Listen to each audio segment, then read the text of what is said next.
Lopez and Glenn Stretch Smith, and boy, do we ever have a ton to talk about. And let's kind of take a peek at our playbook if we can here. Here's what we've got coming ahead for you. We're talking about Dak leading the Cowboys' miracle comeback, and of course, some of those incredibly questionable coaching decisions from Mike McCarthy. We'll hit that in the show, and we're keeping it real because there are some serious defensive deficiencies that the Cowboys must face. We will talk about it all, and of course, this is a Cowboys call-in show, so we want you to give us a call, 214-977-6740. Give us a call, join in, let's have some fun. And we also have a megaphone question that we want to start with, and it's about Dak Prescott. After that incredible performance, what should the Cowboys do with Dak? Should they pay him long term? That can't happen until after the season. Should they franchise him again, or should they trade him? And if anybody says trade him after that game, I got nothing to do with you. All right, let's jump right in and get initial thoughts. Mark, what'd you think about the way the Cowboys came back? Well, how do you encapsulate this game? Because at the end of the day, you'll take the win. As Brad Sham said in the postgame, it's not how you got it, it's that you got it. They count up the total at the end of the year. They don't give asterisks or anything, so you'll take it. But you look at the defensive deficiencies you saw, the offensive struggles, and you say, I can't figure this team out yet. No, Rebecca, what'd you think? Well, I've watched the Cowboys since I was a little kid, and oh my gosh, as a fan, that was one of the greatest comebacks I've ever seen. I thought it was great. Dak played amazing, and thank you, Atlanta Falcons, for the dumbest play I've ever seen in football and not being able to figure out what to do on an onside kick. Thank you. We'll get to that. We will get to that because I want to talk about that. Coach, what'd you think? That was, anytime you can get a win in the NFL, that's a big win, guys. And I say a big win because everything pointed against you right there. Everything as far as you turning the football over, losing in those critical situations, going for it, and those fourth downs is a big win. No doubt. All right, let's get to the calls. It's a call-in show. We're going to do a much better job of that than we did last season. So let's start with Jim in Gainesville. Jim, what'd you think about that miracle comeback? I thought that was really something. Dak played a good game, and I was really proud of him. He's had a few rough spots like the whole other rest of the team. I mean, I couldn't believe that first 15 minutes of that game. It was like almost made you cry, but boy, it was sure making you cheer at the end of it. And I know we all needed that as a Cowboy Nation. That was a great win for right now, and we'll take it. But some of those calls the coaches made are pretty inexcusable, but Cowboys still came through it, and I tell you, it was something. And I just hope that these are like preseason games right now as far as I'm concerned. There's a lot of mistakes. I just hope that some of the players just don't get hurt like a lot of the others have. And it's a shame that some of these guys are getting hurt really bad, and I think it's because of the lack of preparation as far as getting to practice and stuff. But it was an exciting game. I tell you, I really liked it. It was something. Hey, it was entertainment. It was fun. Jim, thanks so much for the call. And I will say this about the way the Cowboys came back. There were a lot of exit ramps that they could have taken. They could have given in. They could have chalked it up to an awful start. Hey, we're 0-2. We got to dig out of a hole. But Dak didn't let them. And that's the resiliency that is in that kid's character. I've been to his hometown. I know what he's all about. And it made sense to me, Mark. Well, yet again, he put on a display where you say this guy is trying to take the reins. And, Coach talked with Dale last night about some of the mistakes that he thought he saw, but at the end of the day, without his performance, you don't get that win. And when you got to claw yourselves out of a hole, I was reminded of that game. I believe it was a Monday night game against Buffalo. Mm-hmm. Tony Romo threw, was it 5 picks? Yeah. And brought them back, and you're inspired to see your quarterback, the guy that's supposed to be the leader of your team, take the mantle and do it when you put up 400-plus yards and score as many times on the ground as Dak did. You hope that's a sign in that direction. Yeah, belief is a powerful elixir in the locker room, and Dak engendered more belief from his team. Coach, what'd you think about Dak?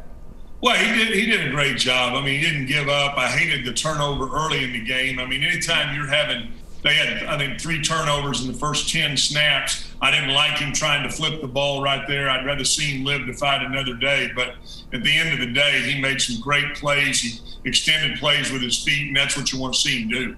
And by the way, he did it with 2, not 1, 2 backup tackles. I can't stress that enough. All right, let's hear more calls. Dolores in Savannah. Dolores, what'd you think about the miracle comeback? Go, Cowboys. I am so grateful today. I am so excited. I keep playing this thing over and over, especially when Dak Prescott was talking. He gave us a glimmer of hope for the Cowboys. microphone because I have to make a difference in my.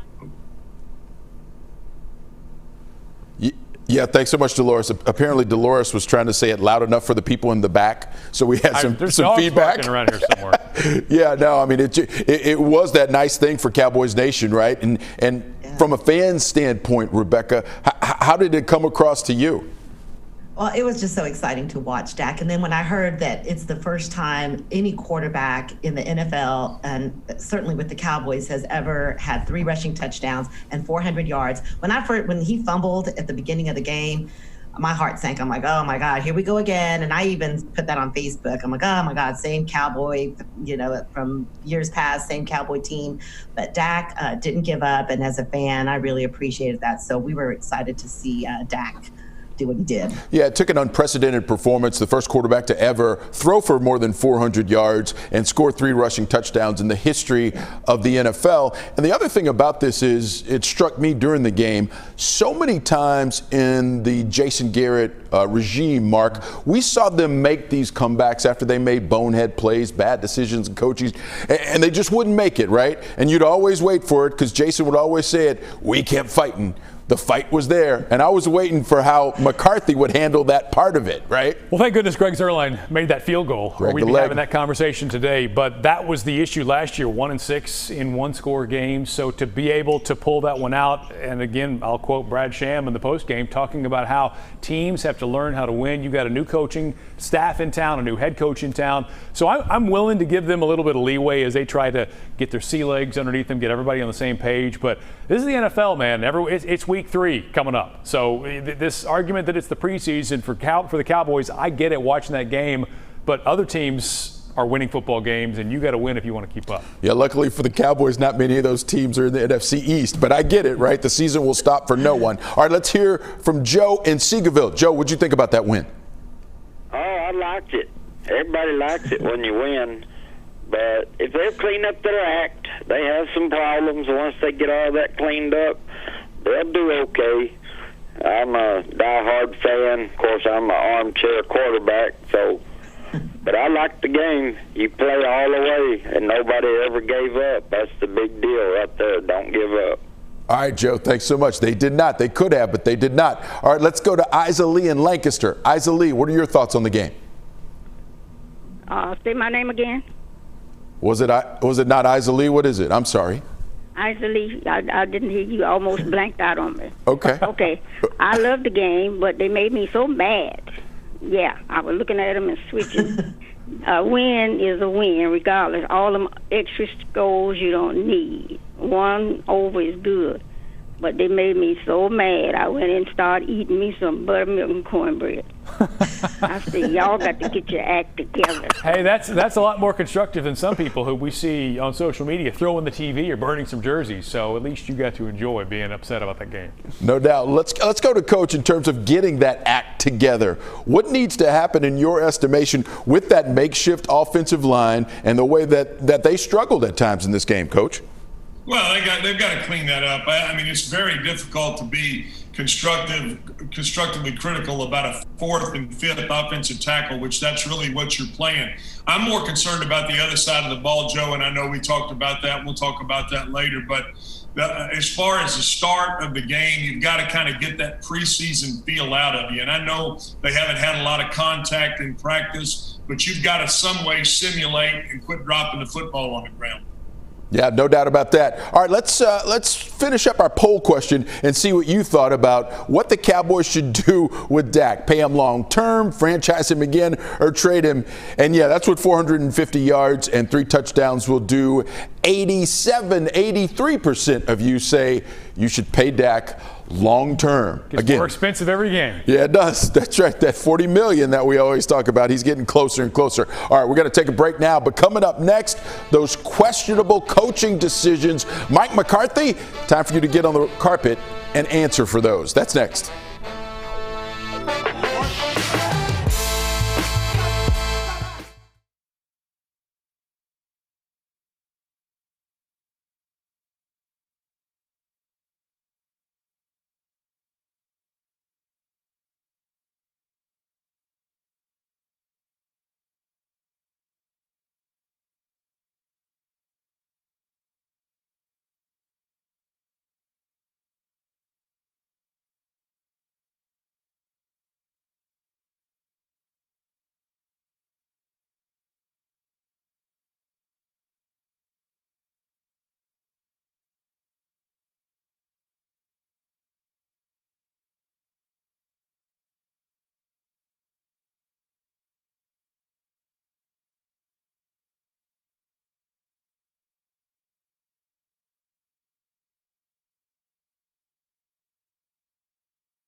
Welcome back to the Cowboys Call-In Show. Joe Trahan along with Mark Istook, Glenn Stretch Smith, Rebecca Lopez. We're still talking about that improbable, incredible, unlikely comeback win for the Cowboys, 40-39 over the Atlanta Falcons. And I guess 29-10 is the new 28-3. Yeah. Right? It's 2020, anything. You know, it can happen. Anything is possible.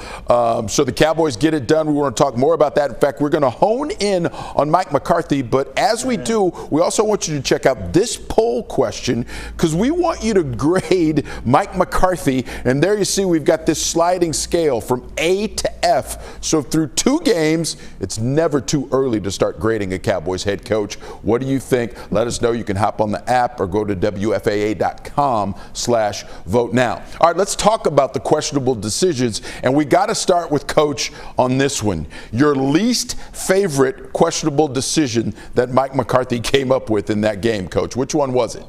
Well, you know, it was going for 2 when you're down 9. I mean, I don't care. Look, guys, I got fingers and toes, and I can count like crazy, and I got a calculator here. I can even figure out some of that Chisholm-Bob math. But I can tell you, going for 2 when you're down 9, you're never going to get it to make any sense to me. Rebecca? I hated when they were, it was 4th down and they had 5 yards to go and it looked like they did like a quarterback sneak right up the middle. I hated that play. I thought that was a dumb play call. Oh, the up back, direct snap to the up back. Yeah, that was on the second fake punt. And that was, personally, that was, I thought that was awful because the Falcons were still in punt safe. So you made the decision to have your punt team go against punt safe instead of having your best athletes of your offense on the field brain dead. I mean, that not a fireable offense, but I thought it. I'll say that. I'm like, Coach, what's going on? Question. Did you throw something at the screen? I would have if I was not in the press box, you know, at AT&T Stadium. But I didn't understand that. It didn't make sense. That's the easy one, right, to get mad at. And we'll talk more about that going for 2 in a moment. But first, let's go to Ray and Emory. Ray, what'd you think about Coach McCarthy and some of his questionable decisions? We can all put that in the rearview mirror, guys. My comment is I think they had the top open on AT&T Stadium yesterday because God sure was pulling off a miracle on that onside kick. I have never seen players get hypnotized by a spinning ball like that in all the years I've been watching football, and I bet you there's a special teams coach from Atlanta on the carpet this morning. It was like they were just hypnotized. They were mesmerized. I don't guess they knew they could jump on the ball before it reached the full 10 yards. I mean, it was just idiocy on their part. But a win's a win. I'll take it. Thank you, Lord. Hi, Rebecca. You're so pretty. All right, great. Let's keep the calls going. Who's our next call again, Sean? We're going to Gilbert in Duncanville. Gilbert, what'd you think about Coach McCarthy and some of those decisions? I think it was a great win, but I want to know, why isn't Mike McCarthy calling more of the offensive plays and leaving it to Kellen Moore? You know, isn't that why we brought him in? I mean, it's a good question. I mean, I'm sure that when they put the scheme for the game together, that Mike McCarthy is heavily involved. And then when you get to the actual game calling, that falls on Kellen Moore. So, I mean, he's incredibly, you know, from a high level, he's involved in a lot of these decisions that are made. He's got on, you know, the comm. He gets on at some point, Coach, let's run the ball here. Coach, let's take a shot. So he is very much involved. But, yeah, Kellen Moore is still calling the plays at this point. Yeah, this was a COVID thing, is my understanding, is not enough time to really get in and install your offense and the terminology. So it was a decision to kind of lay back to the terminology you used last year and stay with what was familiar with your offensive playmakers. And, you know, whether that's the right call or not, how much decision making is in Kellen Moore's hands, I think is certainly a question you want to ask. But he's right. That is why Coach McCarthy came in, to install his offense. So if it doesn't happen this year, you imagine a full off season, you'd see it next year. Yeah, I do want to talk quickly about that onside kick because I think it's the best onside kick I think I've ever seen, because the angle he kicked it at, there was that brief second where Atlanta had to think it might go out of bounds. With the way it was spinning, they had to think that it may not have gone 10 yards. And then because it was spinning that way, as Mark and I were talking about before we started the segment, they were probably afraid to try and jump on it and fumble it. 3 incredibly hard moves and decisions that Atlanta team had to make, and it made them look dumb. They knew that they could get on it in less than 10 yards, folks. It's just the way that it was kicked. They didn't know what to do. Yeah, like nobody wanted to be the guy to leap on this ball that's bouncing around and have it bounce off of them. So you're thinking, well, maybe if I just step back, it won't go 10 yards and I'll be safe. I mean, that's how I saw it, Coach. Yeah, let me ask you guys: Have you ever seen a practice where the ball literally is going, it's spinning like a dang top like that? I mean, there's a lot of different situations you can simulate, but simulating that, I can guarantee you they've never done that. And so there was some issue of saying, hey, can we jump on this? Do I need to go out here? And the first line of those guys normally blocks, and then you've got the tight end, the receivers, running backs in your second level right there to field that ball. And when it's spinning like that, I mean, it was just a well-executed play. And that, to me, you have to give it more to Fossil and the special teams coach of the Cowboys than you have to take away from Atlanta. Yeah, Greg the leg, and let's call it the Texas tornado because they couldn't handle the twister. It just had them twisted up in knots. All right, before we get to a break, Leona and Forest Hill, let's hear from you about the game. What'd you think? I thought it was a horrible first quarter. And Mike McCarthy needs to stop going for all these fourth down plays, especially on a punter throwing a pass to a receiver, and he can't make it reach. They practiced this play before they tried it. Leona, I promise you they practiced that play before they tried it. Actually, Chris Jones is a pretty good thrower of the ball normally, but yeah, it looked really bad, didn't it? It looked really bad. Had he caught it, nobody would complain. Exactly. That's the old question. Did it work? Yeah, that's how good the play call was, right? All right, we're going to take a quick break here, but before we do, let's check in on our poll question. What's your grade so far for Mike McCarthy? Yeah, looks like it's right in the middle there, about a C. Yeah, and that makes sense for me. I like it. All right, we're going to talk more about Coach McCarthy after the break, but we have also got to hit those defensive deficiencies. How concerned are you, Cowboys Nation? That's coming up next on the Cowboys Call-In Show.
Welcome back to the Cowboys Call-In Show. We're talking about some of those defensive deficiencies. Let's get right to Gregory in Fort Worth. He's got a call, and he wants to talk about that defense. Gregory, what'd you think? Well, Well, my defense is, the way I see it, they don't put enough pressure on the quarterbacks. I don't care what quarterbacks plays back there. If you pressure and got all that to throw the ball, they're going to get beat. They were lucky they won yesterday. They gave that quarterback from the suckers all day long to throw the ball, get first downs and get first downs. If that's not going to get it, they're going to have to get on the ball and start pressuring the quarterback as much as they can and every time they can, especially when it comes to third down, stop them. That's the only one that they can win more games, really. You got to put pressure on the quarterback. There's no doubt about that. Any quarterback that can stand all day and get the receivers open and throw the ball. There's not enough pressure.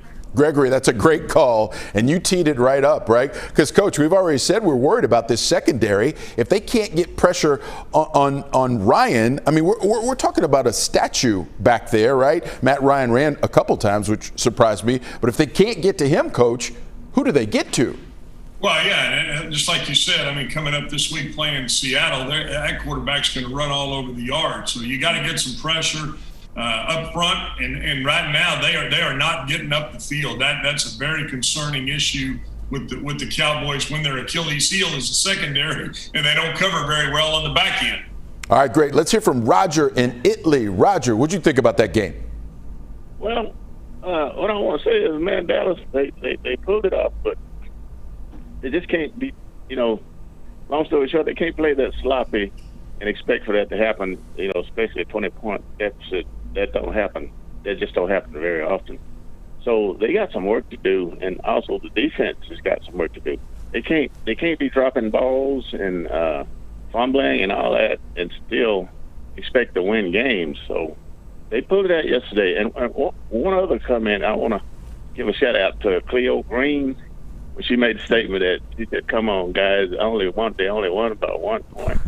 And I said to myself, man, what game was she watching? I mean, a 20-point deficit, even if you win by one, even if they lost, man, that's a milestone that to be talked about for, weeks or months to come. So I just wanted her to, I don't know what she come out of that statement. I'll pass that message along. I can tell you that Cleo's husband is as big of a Cowboys fan as they come. So I'm sure that she probably watched every single snap again and again and again. But it is, you just got to win by one. So you take that 1 point and you celebrate a great win. And I know, Rebecca, from a fan's perspective, you were losing it. Yeah, it looked like every single receiver was wide open for the Falcons. And if Julio Jones had caught that one ball when he was wide open, I mean, he makes that catch almost 9 out of 10 times. If he had caught that, it would have been over for the Cowboys. The secondary is just getting torched out there. Yeah, no doubt about that. This would be a very different call-in show. All right, we're going to take one more break. We'll be back after this to wrap up an improbable Cowboys win.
right, you had some great calls this week. Let's put a bow on this show. We only got a few seconds, so I'll just say thank you, Rebecca. Thank you, Coach. Mark, it's good seeing you in person, my man.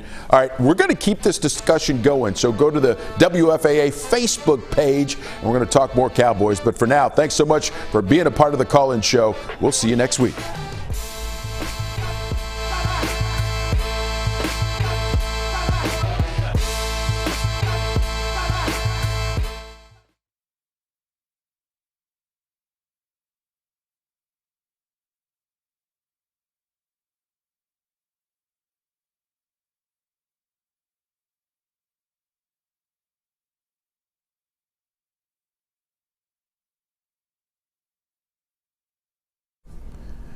All right, so we're back up on Facebook now.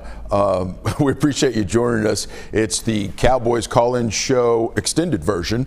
Joe Trahan, Mark Istook, Rebecca Lopez, and Coach Glenn Stretch Smith. And, Coach, I want to start by just getting you fired up, and I want to hear more of your thoughts on Coach McCarthy going for 2 when he did in that ball game.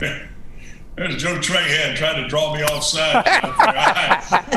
Look, guys, the one thing I can do is add, and I do not like being anybody talking to me about what a math mutt I might be. But when you've got an opportunity to keep your football team in the game, and you decide that you're gonna go for 2 at one of the worst.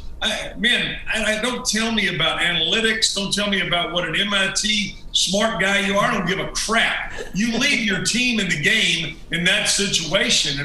And don't tell me about, that felt like a CYA. That means cover your arse statement to come out and say, well, we wanted to know where we were in the football game. No. We wanted to know how much time. Well, I'll tell you what, Mike, let's make it a 56-minute game then. I mean, how about just making it 4 minutes shorter for not knowing that you've got to keep your team in the game right there. I'm still puzzled by that. And there's no way any analytics in America is going to make me think any different, Joe. Okay, so but I do want to give the analytical argument, right? Because there is one. I think it was applied wrongly. I think it was misapplied. But there is an analytical argument. Let's say there were 8 minutes left in the game.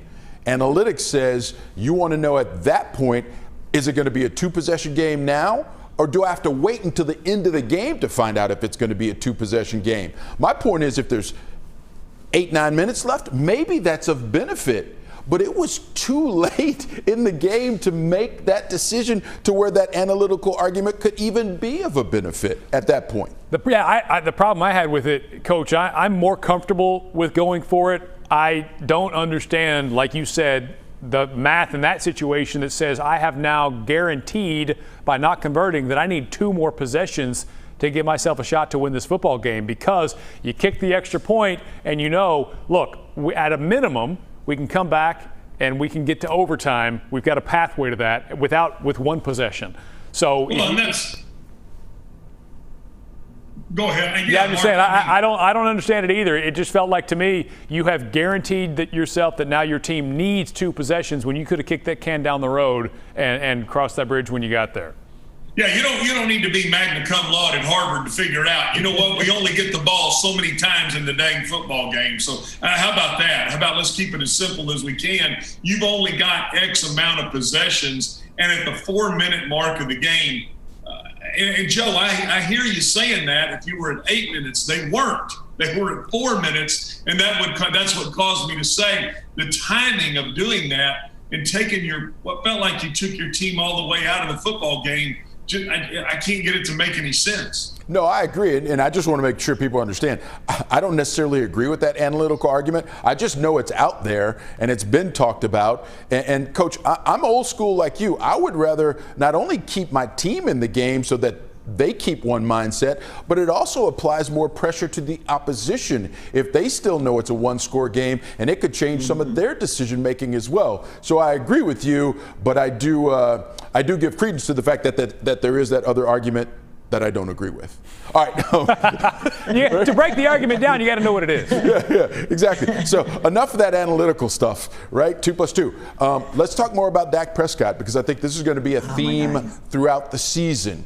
And the fact that he did what he did, no, it was not perfect, and it hardly ever is with Dak, but it was still productive with your backup tackles in. Rebecca, how much more credence do you give what Dak was able to do because of the way he had to do it?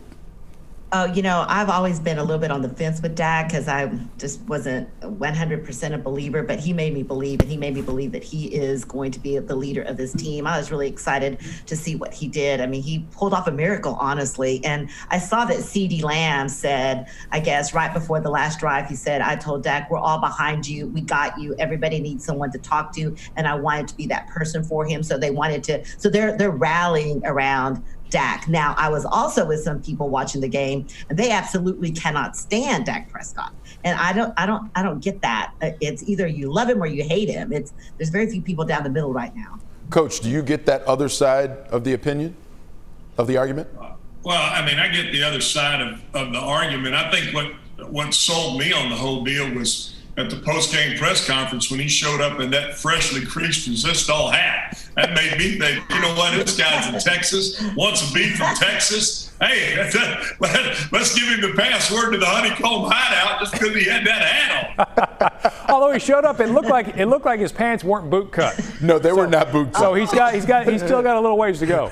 Well, the question is, were they starched up? I mean, did they have that crease in the front of them that could cut you? A little circle in the back. Yeah. The skull circle. Yes, exactly. All right, no doubt. Mark's got some of that in him. When that child of yours gets to 13 years old and you start trying to figure out why he's got one of those pouches in his mouth, you remember this conversation right here. Oh.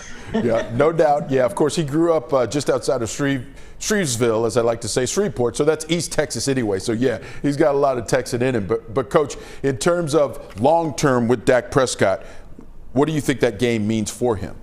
Well, guys, when you can do the things that he did yesterday, to me it means that he is the quarterback of this team. He is the leader of this team. But I'll ask you this, Joe Trahan, when they were down 20 and it looked like the Cowboys were going to be 0-2, did it just enter in your mind just a little bit? Maybe we're in the Trevor Lawrence sweepstakes right here. Maybe we're entering that area. That's why you're the analyst, Coach. You were 2 steps ahead of me. I was not there. I was still on the fact that, you know what? That kid has faced so much adversity. If there's one guy I want as the quarterback, it's Dak Prescott. I will say this. You saw Dak leave for a play or two, and you saw Andy Dalton come in. And it was a nice, well, one, you're hoping that he's okay. But you thought, hey, it feels good to have a backup in there that you feel like could handle the reins for a little bit if you needed to. Yeah, no doubt about that, right? I mean, the timing was not very good, but at least you're like, all right, I think he can throw the ball, and they called a pass play for him, right? Yeah, and I can't remember how they ended up scoring. Was it Dak came back in, and it was a quarterback sneak, right? After being in the blue tent for concussion protocol. So, yeah, I mean, there's that. I just think it was another feather in the kid's cap as he continues to grow in the leader that you need him to be and the hero that Cowboy fans want him to be. But so many don't think he can be. And again, like I said, it's a story that we're going to continue to follow, and I can't wait. Other topics that we need to hit, though, while we're on Facebook, Coach, and I just can't get past the fact that there was no pressure put on Matt Ryan. I mean, Matt Ryan is as statuesque as you're going to get, and I just kept thinking, okay, even if that Cowboys offense is as prolific as we think it can be, are they going to be any better than 8-8 because of the defense? Well, Joe, yes, pressure's one issue. The other issue is your internet connectivity. Yeah, that's always an issue. That's always an issue. And Coach said, see ya on the Zoom call at 12:06. We love you, Coach. Come back. So yeah, Mark. Tank Lawrence, by the way, what is going on with him? Rebecca, that's a great question. Tank Lawrence, he actually left that game for a little while. And he was on the sideline, and then he came back in.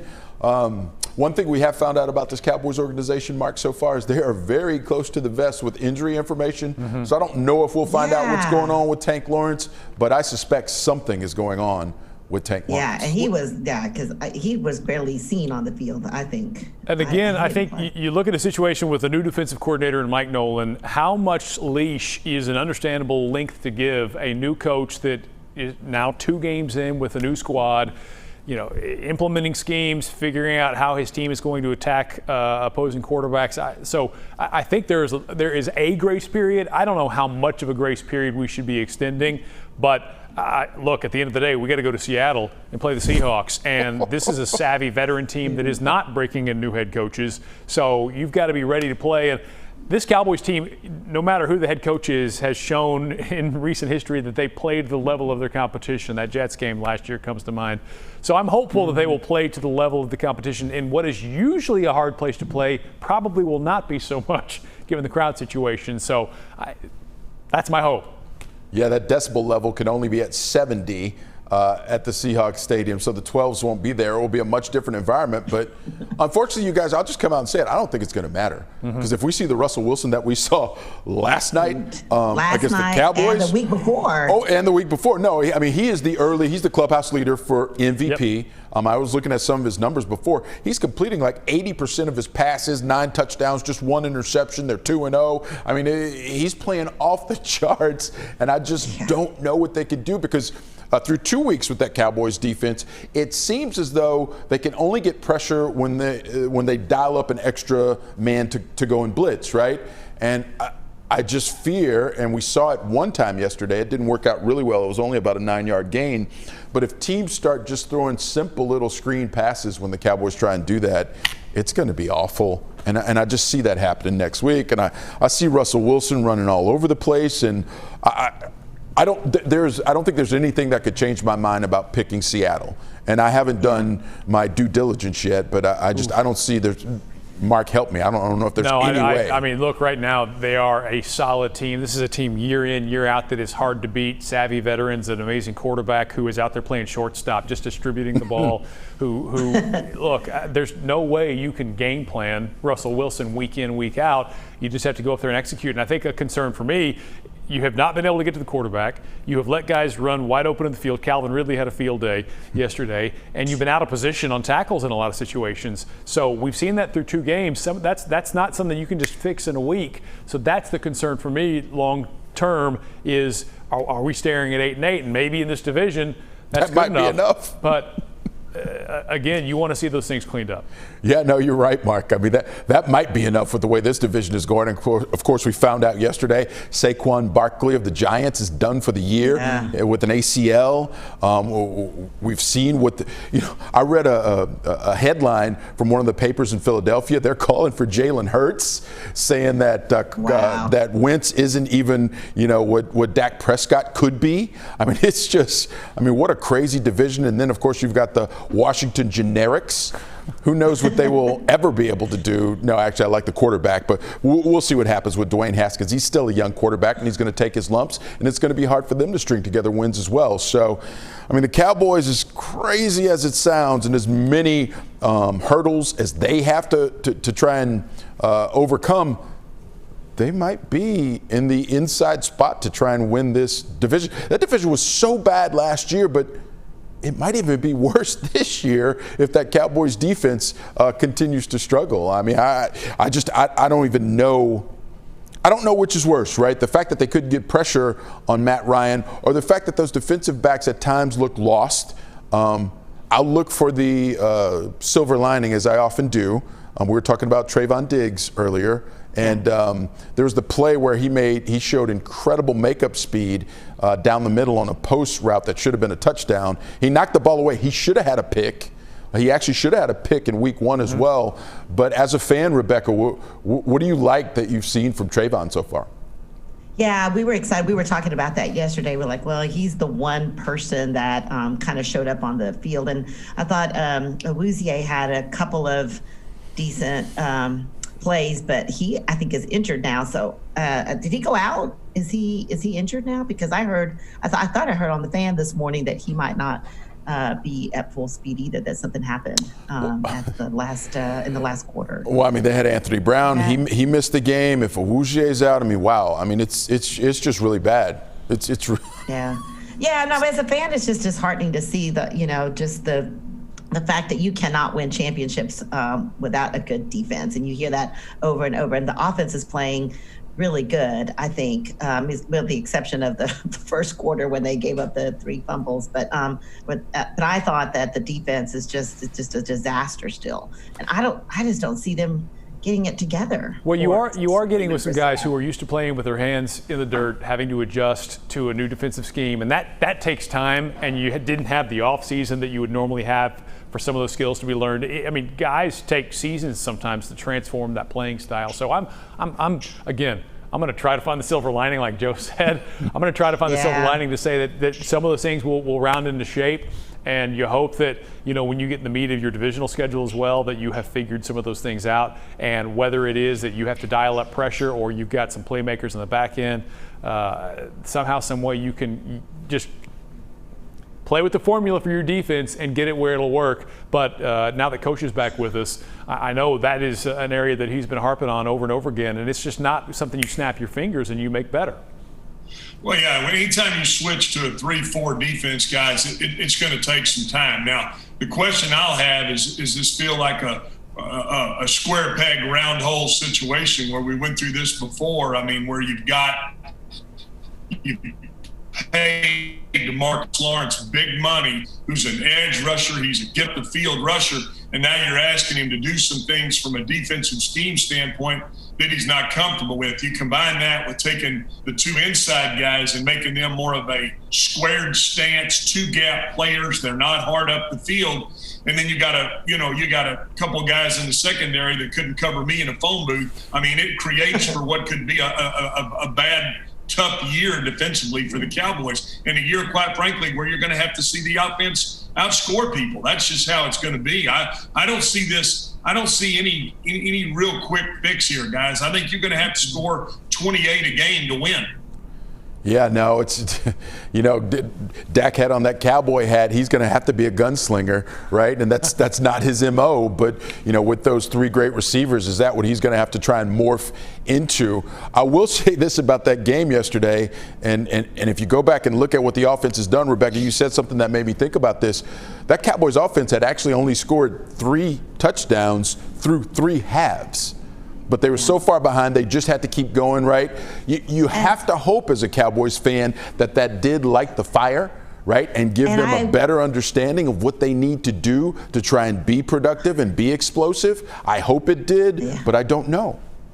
And I really loved what Dalton Schultz did. Who expected that? I thought when Jarwin went out, I was scared. I'm like, oh, God, we don't have a tight end. But I thought he was really great in the game, and targeted him quite a bit. Yeah, no, I mean, the Falcons like to play a lot of man, right? And they were able to get him in some good matchups, and he made some good plays. And again, that's what I'm talking about, right? That confidence that he had certainly was non-existent until yesterday. And because they had to come from so far back, and they had no choice, right? You had to be as aggressive as you could possibly be. And let's hope they learn some lessons, right? I will say this, the best that I've seen Dak Prescott so far this season is when they get in hurry up and when they get in the 2-minute situation. And there are times when Dak is calling those plays. So I don't know if we're going to see more of that coming up, but I suspect the Cowboys are going to be behind when they play the Seahawks. So we may have to see more of that. Yeah, that's a situation. I have one quick question for Coach. I was curious about the end of the game when they're setting up for the field goal, that they don't try to get more yardage, that they relied on the kicker to kick the field goal from further back. Why didn't they run another play? Have you? And this is something that I've started to kind of figure out about Zuerlein. He kind of he kicks the ball like Joe hits his 3-iron. He kind of fades it in there a little bit, and so it's almost like he has a better feel for taking a full swing at it and then getting that little fade, because initially it looked like that ball was going to go left, and then it kind of fades right back in there. So. Rebecca, I don't know for this to be a fact, but it's almost like he's more comfortable with, when he's got to use his full swing with his leg. He's got to take that full stroke. And Joe Trahan. I'm trying to play up to Joe Trahan. He got mad at me a while ago and cut me off the damn Facebook. He unplugged my deal over here. So I got people pushing buttons, Coach. Nice. Look out. I got people pushing buttons. No, by the way, it's called a power fade. And I wish I could play it. But hey, Rebecca, to answer your question, because I thought about it too, and I think it came down to this. Think about who you had playing tackle. Right? It would only take one whiff for Dak to possibly make a bad decision, right? And then what happens, right? Whereas, hey, we take it all the way down, it's win or not, and we're done. And that's what they did, and luckily for them, it worked out. All right, you guys, I think that's we're just about done here, but I do want to hear your final thoughts going into week 3, taking on the Seattle Seahawks and Russell Wilson. Mark, you're up first. Well, like I said before, I think that this is a Cowboys team that's shown that it'll play to the level of their opponents, and I'm hopeful that that means they will play up to the level of the Seahawks, up in a place that is normally very, very difficult to go in and get a win. We saw how hard it was for the Patriots to do that last night, but again, given the circumstances this year, they could sneak one out. Nothing has happened yet to make me think that's what's going to happen, but again, I'm a Cowboys fan, so that's what I'm rooting for. Rebecca? I'm a realist. I think they're not going to win. The Seattle Seahawks are going to have their way with their defense, and Russell Wilson is going to have a very good game. Coach? Well, I mean, you know, anytime you have to go up there and play, I mean, you get in an airplane and fly about as far as you can point up there. That's a heck of a long way. But I tell you what, I look for the Cowboys to clean up these first quarter issues. I look for this team to start a little better up there in Seattle, and I think when you can overcome like you did here, don't be surprised to see this team get on a streak right here and rip a few wins off. I mean, winning is contagious, and anytime you can start to feel that way, I know I'm a glass half full guy, but I look for the Cowboys to go up there and play much better early in the game and absolutely go down and have a chance to win this football game. They're going to have to outscore them, but I think that can be done. Yeah, thanks so much, Coach. Appreciate it. And by the way, there's a phone call waiting for you. It's AT&T. They need to talk to you. Hey, let me tell you something. Now, wait a minute. We got 3,000 comedians out of work. You want to be one. My daggone bill is paid there, pal. It's paid. Of course it is. Of course it is. I'll see you later. In fact, I'll call you in about 10 minutes. But yeah, let's wrap it up by saying this. I expect a shootout, right, against Seattle, and we'll see if Cowboy, the new sheriff in town, the old sheriff, the sheriff to be in the future, Dak Prescott, with his Cowboy hat, has his 6-shooter fully loaded, because he's going to need it next week against those Seahawks. All right, thanks so much, folks, for being a part of the call-in show. We appreciate you hanging with us, and we will see you and do it all again next week.